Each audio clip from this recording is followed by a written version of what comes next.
They finally did it, Thurrott. Which of the its are you referring to? They announced the Xbox Elite Series Core controller. Okay, We've been. that's interesting. I obviously I thought of you when that happened. Well, Yep. I sent you Yeah. I forwarded it Appreciate to it. you, but it got kind of lost in the other stuff from yesterday. Yeah, there was a little of that yesterday. We'll get to that. We'll get to that. I actually think this Core controller announcement is smart. I do. Right, right. Here's I the do short too. version. But let me ask you one question. Yep. Is there a version in black? I don't think so. Because I can tell you what I don't want is a white controller with black accessories all over it, like giant black rips and stuff. Well, don't worry. You'll be able to pay more money for a Design Lab iteration that may allow you to change Allow you to have black. Okay. Maybe, but it's not. You're gonna be paying more for it. Okay. But the short version of this is you can now just buy the controller without the case, the charging little puck thing, and all the other little metal giblets that come with the other controller for $50 less. Now you can buy the extra giblets, I guess is whatever we're calling them, for an extra $50-$60 if you want them. Have you? Let me tell you how much I've used those extra giblets, Paul. Right, zero, right? You now, do it one time and you're like, no. And then you probably go back to what's basically the normal, right? The one caveat is the little charging thing I do use, but I would not tell anybody to buy it for that. Like, it's not worth it. Like, it's just a USB-C cable. It's fine. Here's the thing, though, is grippy handles and an adjustable thumbstick, and I guess the Elite style D-pad, which I do like. Mm-hmm. Is that worth $70? Oh, and you can't take screenshots with it easily. Well, you can. Right? You just got to hit the Xbox button X. That was the word. That's where I use the word easily. In other words, like one of the things I really like about the new controllers, you can capture video or screenshots easily. Anyway, okay. So at lower price, it's a good point. I don't know if it's worth $70 extra. That's the premium.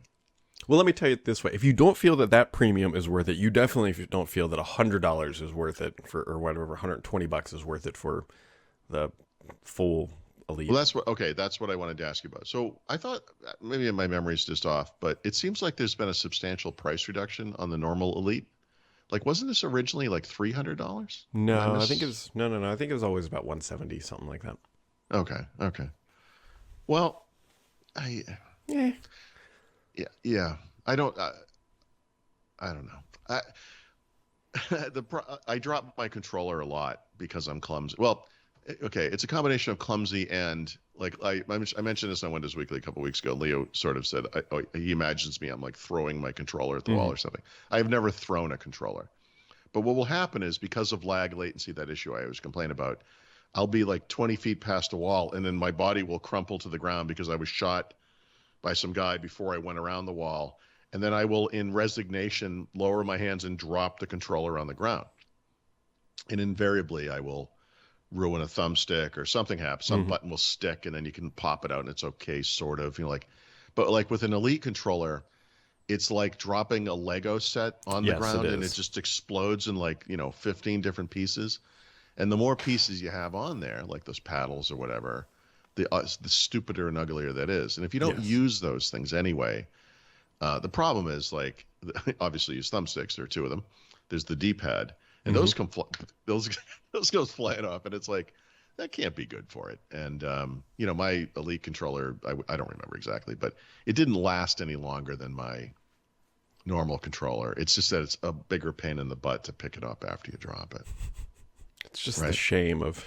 Yeah, it's like It's bad enough that I had to die in such a stupid fashion in a game, but now I have to pick up the pieces. Because I didn't like it. Whatever. So there is one major thing that is missing from this controller from yesterday's announcement, Paul Thurrott, and that is a dynamic island. Does not have. Can I tell you? I'm going to write something about this Apple event today. And obviously, if you followed me on Twitter yesterday, you understood the kind of day I had yesterday. But the one thing I didn't say yesterday that needs to be said is this. iPhone users invariably, you will do this. Everyone does this. I'll keep complaining about this giant notch that occludes the screen. I go to the gym and I put it in landscape mode. And I watch a video and there's this giant cutout on the side, and it's like, you're like, why? And you think, Apple has the technology. They could figure this out. Last year, they made the notch a little bit smaller. Mm-hmm. Should have known they weren't getting rid of the notch when they did that, right? And what I mean by that is Apple would not have changed the notch for 1 year worth of devices. They did it because the non-pro devices are going to have it for X number of years. Mm-hmm. And eventually the SE will have it. Like this is a thing that's going to be on some iPhones for several years now. Because that's how Apple doesn't make a 1 year change. Like they're not going to like, oh, surprise, we're changing everything. I'm sure I observed yesterday only Apple could turn a notch into something that now is lower on the screen and changes size constantly as you're doing stuff. Okay. And then you'll always hear from people, there's always these defenders. Like, no, none of us have used this thing, but I'll complain about it. And other people are like, I don't know. The scenarios they showed yesterday look pretty useful. I think this is pretty cool. Yeah. Okay. And I compared it to like, this is the iPhone's version of the touch, what do you call it? The touch bar on MacBooks that they got rid of. And what I meant by that was this is going to be around for a little while. Then it's just going to go away. That's what I meant. Not that it couldn't be useful in some situations. But here's the thing I really want to say about this. All you people, and by you people, I mean iPhone users, of which I am one, by the way, have been telling Tread me carefully for years, throughout, because I am too. Listen, you'll agree with this, even though it will bother you a little bit. Have been saying for years, oh, no, I don't even notice it. I don't notice the notch. I don't know what you're complaining about. I don't even see it anymore. Yeah. You know what you're going to see every day now? That frickin' notch thing that's now called something else, because it's going to animate and resize and change, and it's going to have little frickin' things going on in it. Yeah. You're going to notice it. So congratulations. Only Apple could take a thing that was already terrible and then make it more in the way and call it an improvement. Apple. Crazy, right? I kind of like it. I know you do. I know you do. Because you as an iPhone user are wired to like it. You have been trained to like everything they do. That's a part of being an Apple user. I should qualify that. I say it's a creative use. It's one of those things like you can either. That's like saying your pig drawing is a creative interpretation of an animal. They're just celebrating it. Like you can either hide blemishes or you can celebrate them. And here's Apple just saying, you know what, we're going to celebrate this thing. But they made the flaw. They're like, you know this thing that bothers everybody, even though they pretend it doesn't, and they're secretly just waiting for us to get rid of it. I have an idea. I'm just spitballing here. It's going to sound crazy. What if it moved and changed size all the time? What if we put stuff inside of it where it animates while you're trying to do something else on the screen? What do you think? And like, oh my God, that is Think Different right there. Bam, let's put that in. And we're ensuring that this will be a feature of iPhones for several years now. Oh, that I do agree. They put too much effort into it. Yeah. It's there will be good uses of it. Don't get me wrong. Nothing is black and white. There will be really bad uses of it too. And in everyone's case, there will be some app that you rely on that you love, and they're going to use this thing. And in the beginning, because everything changes over time and evolves, you won't be able to turn it off. You won't be able to configure it in any way. It will just be like, oh, sorry, you're using YouTube Music, so you get a little graphic equalizer up there, whether you want it or not. And it's like, I'm trying to read a text message. Why is something up here going like this? If you go back far enough, I realize I'm an older guy, but if you're a Mac user, like an Apple guy from back in the day, before there were iPhones, the equivalent of this was in Mac OS X when it first came out, an application would send a notification to the user, like you got a new email. And the little email button, the icon in the dock would go like this. Now, you would think that this thing would eventually stop. It doesn't stop. You had to go address it, or it would just sit there and bounce. And that's what this thing is. It's something doing this while you're looking at the screen doing something else. Yeah. It will evolve, guys. I get it. Don't get me wrong. Like I said, nothing is black and white. Everyone wants to push back on every argument, but I'm telling you, you didn't notice the notch? Yeah, you did. But you know what? You're going to notice it now. That's my final statement on, what do they call it? Stupid Island? What is it? What's it called? Dynamic Island. Dynamic Island. You know what dynamic means, Brad? You know what that word means, literally? It means this. Well, I hope you're ready for the dynamic start button, because that's how Microsoft's going to start referring to the start button, and Windows 11 now moves.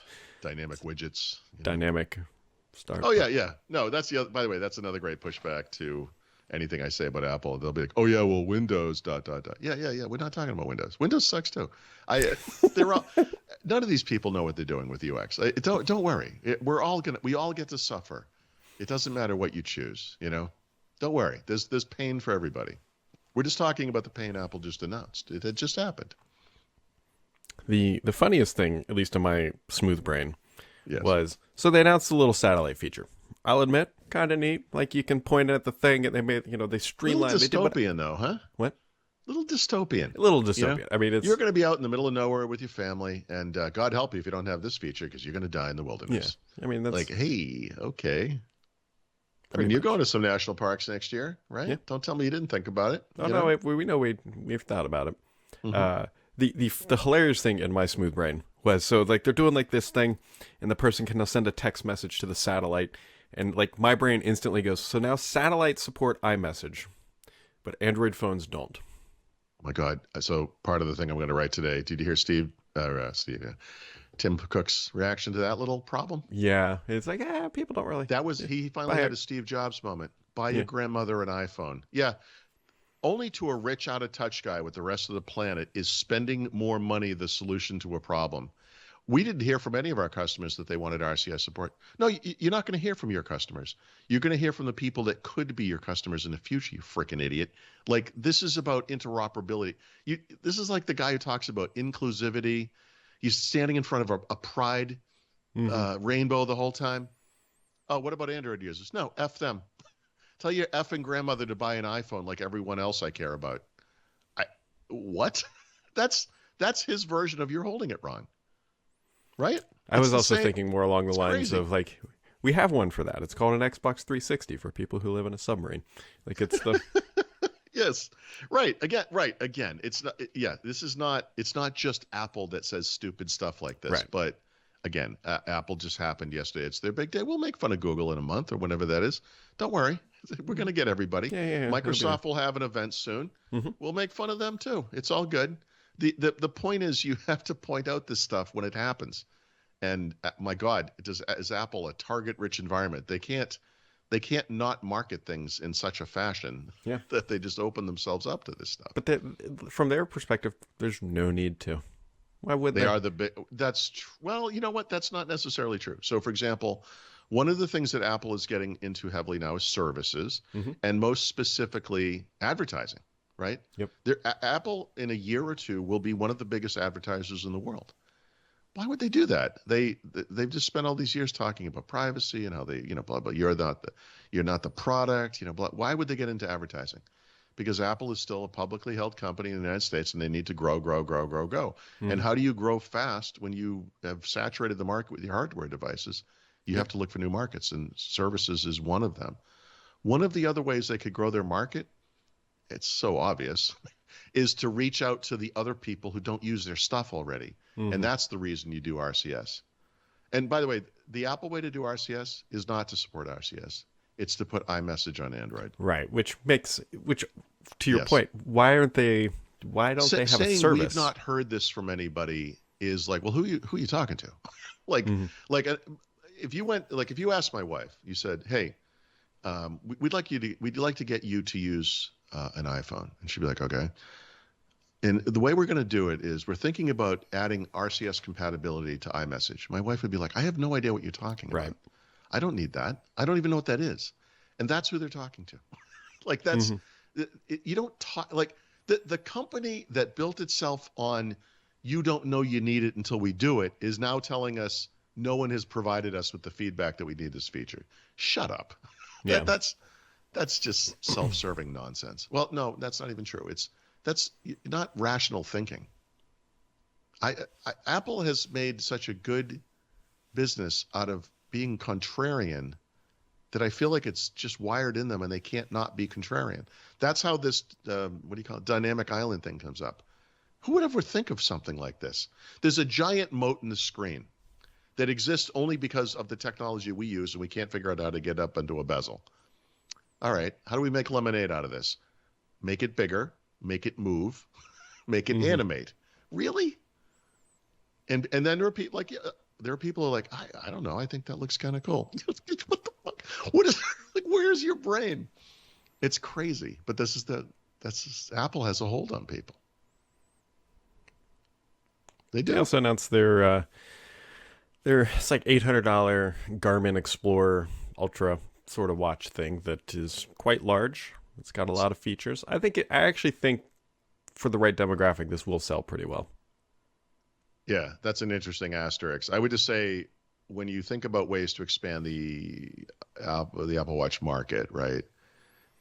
It's interesting that their first model, this is a luxury accessory, I actually think it makes more sense as a volume device than expedition, Mm-hmm. extreme sports people, whatever those people are. Like, with the understanding that all things are aspirational. So someone buys like a $200,000 Porsche with, paddle shifters and blah, blah, blah, with a little wing that pops up at certain speeds. They're probably not going to a track every weekend. They're not, competing Mm-hmm. professionally, but it's an aspirational thing. Maybe once in their life, they'll take it to a track, Yep. and otherwise they just speed around town like a Porsche owner.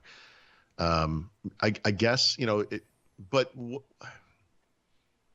I don't know. Are we really like, I'm like, I might dive in the water with scuba gear on once in my life. I mean, maybe I should just get this just in case. Let me throw the perfect demographic who's going to buy these things, and where you'll Okay. soon be able to pick one up for free, Paul Thurrott. It's a little Oh. dark, a little dark. Oh boy. Okay. Mount Everest. Yeah, but how many people are going to Mount Everest? Have you seen? It's a tourist thing. Like, people pay tens of thousands of dollars, and soon, Yeah. since Okay. X number of people die on Everest Well, every people year. are spending hundreds of thousands of dollars to dive down to the Titanic. Yeah. For example, and people are spending millions of dollars to go into sort of space. But yes, those markets can only grow, but they're really small as a percent. Typical person walking into an Apple store or whatever, this is not on the radar. I bet for certain demographic. I mean, people spend No, tons of money. you're on right. You're right. That demographic watches. is correct. I'm just saying that demographic is so tiny we shouldn't even count it. Maybe we'll see. It could I mean, change. there's certainly going to be a demographic too that buys it just because it's the best. You know that Americans have gotten significantly fatter over the past 50 years. Do you see? Is how we're going to reverse that through extreme sports? That's America's like weight trajectory is like just falls up because we all got Apple Watch Ultras and we're climbing up Mount Everest. It is a big watch though, so it would never even fit my T-Rex arm. So Actually, I don't like big things on my wrist though. It would fit my wrist, but this is the conversation I had with I consider Apple Watch a lot, and you're not gonna be able to see the screen per se, but this little Fitbit thing, which will not come on obviously, is a very small screen, but it just has a little bit of data on it, and it's basically heart rate, miles walked, blah blah blah, whatever. But I can see this, so I guess you could make the argument like an Apple Watch SE would be fine. That has a small screen, but that screen's bigger than this screen. I don't know. Do I need to watch a IMAX movie on my wrist on a plane? I don't know. the one thing I think that's the downfall of that Ultra Watch though, which they tried to skirt around. I think the battery life is going to be the bigger issue of anything, because if you're out in the middle if you're doing a week-long hike, you're not charging that thing, and it's going to need to be sports charged. guys are going to have all kinds of solar gear and Oh yeah. But I guess that does actually get to an interesting point. I don't know. Like I'll go to the gym or I walk, and it will measure, like I said, heart rate, calories burned, blah blah blah. I think if I was going to climb Mount Everest, aside from the impossibility that I can barely get up the stairs, would be, I don't know that I need to measure anything now. I'm climbing Mount Everest. I think that kind of speaks to itself. Like I suppose if there was a blood oxygen sensor on there, that would be useful. That way you'd know you're about to die or whatever. But I don't. Yeah, I mean, I guess what I'm trying to say is charging an Apple Watch would maybe be the least of my concerns on that kind of a trip. Just without knowing I'm never going to do that. But that would, I guess, just off the top of my head, I don't know what the logistics are of this. People used to have to worry about carrying water out into the wilderness. Now what you're carrying is like giant battery packs from Anchor, so you can charge the stupid stuff you had to bring. I don't know. It's something to consider if you're planning to climb the Everest. I don't know. There's actually, random aside, there is an insane documentary on Netflix. It's really good. I think it's called 14 Peaks, where a guy climbs the 14 highest peaks in it's like 7 months or something like that. Sure. And it just insane. It's really when he well gets done. down to sea level, he must float like an inch off the ground. You know. Yeah. So anyways, Incredible. that was like the Big Apple stuff from yesterday. Do you use AirPods? Is this a concern for you at all? We have 2 pairs in our house. Yeah. And Which versions do you have? I think a 1 and a 2 maybe. Yeah. Okay. So the early versions. Yeah. Yeah, we don't have any AirPod Pros. We don't have any of the Max things or whatever. So No, I would never buy that, but I would consider AirPods Pro just for ANC, that kind of thing. If they were good, yeah, I think on a plane those would be good. Yeah, I use Bose earbuds right now, but if they were, the Apple ones are smaller, and I know that sounds like it's not a big deal, but honestly, it's like I have these giant like things I have to screw into my ear. Yeah, they're a little big. Yeah, so they announced those or whatever. Yeah. They don't do lossless. Yeah.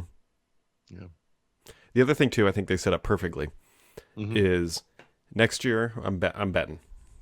No, an Apple. I bet the iPhone gets a redesign, if you will. It keeps the same sort of display. There's some sort of physical change, but that's when they introduce USB-C, and that's like the big feature. Right. Redesign USB-C, same camera, but software update. Yeah, because the body this year is just the same thing all over again, and I don't remember when did they go flat edges again? I don't remember. I think it was 12? 11. 11. No, 11 still had the curved edges. So yeah, it's only 3 years. 3 years, 3 years. I don't know. Yeah, maybe. So maybe we'll see. We'll see. We'll see if tomorrow happens. We could all die on Everest tonight. Not without a watch.